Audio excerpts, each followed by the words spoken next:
Кызыл жагы тагынган, кыйын ишке камынган деп сайыз убагында балдардын пионерлер күнү белгиленип келген. Бул күнү ак көйлөк, кызыл галстугун тагынган пионерлер колдоруна гүл алып, ырларды окуп, спорттук оюндарды уюштурушкан. Мына ушул пионерлер күнүнө 100 жыл толуп отурат. Анан эң жакшы окуган пионерлер бүткүл союздук лагерь бар болчу, Артек деген. Ошол Артекке эң жакшы окуган окуучулар 1 жыл бою барып турушчу. Ушул жерден, мисалы үчүн, сентябрь айында кетсе, ошол жактан окутчу мектепте, ошол эле классында 1 айга барышчы, бесплатно барышчы. Аларды ошол жакшы окуган үчүн. Анан окугандан тышкары же сүрөт салабы, же бийлейби, же ырдайбы, же дагы бир творчество жасайбы. Ошон үчүн ошондой мындай поощрение болгондо, ошон үчүн пионерлердин баары Артекке барганды бул абдан эңсечи. Пионерлердин баары негизинен биздин космонавттар менен кезикчи. Өзгөчө жайкы 3 айда космонавттар дайым пионерлер менен кезикчи. Биздин пионерлердин аң сезими үчүн, келечек үчүн, өсүп өнүшү үчүн бул абдан чоң информациялар болгон.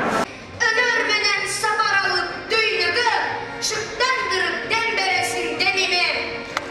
Советтер Союзу учурунда балдарга тарбия берүүдө уюшулган пионерлер күнү 1922 жылдын 19 майында бүткүл Россиялык комсомолдордун жыйынында пионердик отряддарды түзүү боюнча атайын чечим кабыл алынып, бул күндү пионерлер күнү деп жарыялашкан. Жакшы окуган үлгүлүү окуучуларга ошол кездеги бардык балдардын кыялы болгон Артек, Орленок лагерлерине жайкы каникулга жолдомо берилген. Бирок мен мына 70-ке чыктым. Азыр ошо 10-умда пионерге алган.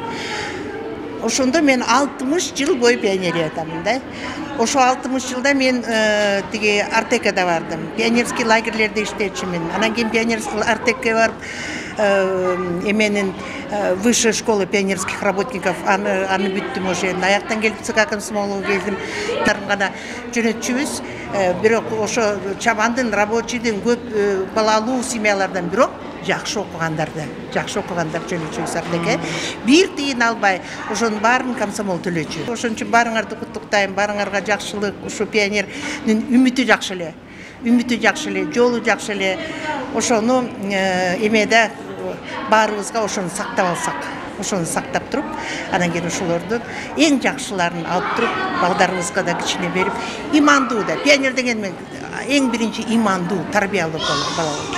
Разим Башмаков өмүрүн мектепте мугалим болуп эмгектенип, келечек мундарды тарбиялаган. Ал үчүн балдардын пионерге өткөн күнү бүгүнкүдөй эсинде. Өзү сабак берген балдардын кубанып кызыл жагы тагынганына ант бергени ал үчүн кубаныч тартуулаган. Ошол үчүн пионерге өтүп, пионер уюмдарында иштөө эстен кеткис күндөрдүн бири. Мен пионерлердин катарына 1955 жылы өтүп, кызыл жагы тагынган күнү абдан кубангам. Ошондон бери менин жашоом балдар менен өтүп, мугалимдик кесипти тандап алгам. Кезинде пионер, комсомол деген оюндарга активдүү катышып, пионерге өтүш үчүн баардыгыбыз тырышып, жакшы окуп, коомдук иштерге активдүү катышар элек.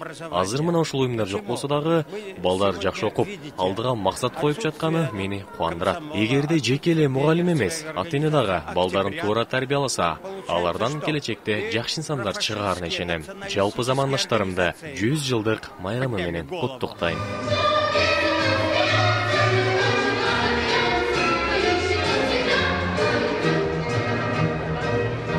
Пионерлер күнүнүн 100 жылдык мааракеси балдардын улуттук сейтек борборунун 85 жылдыгына туш келип, Борборуздагы Абдылас Малдыбаев атындагы опера жана балет театрында белгиленди. Пионер күндү эске салган ыр бийлер коштолуп, пионер болгон ардагерлер, коомдук ишмерлер келип, кызыл жагы тагынып куттукташты. Бүгүнкү салтанаттын катышуучуларынын баары пионерлердин бүгүнкү чоң майрам менен куттуктап атабыз.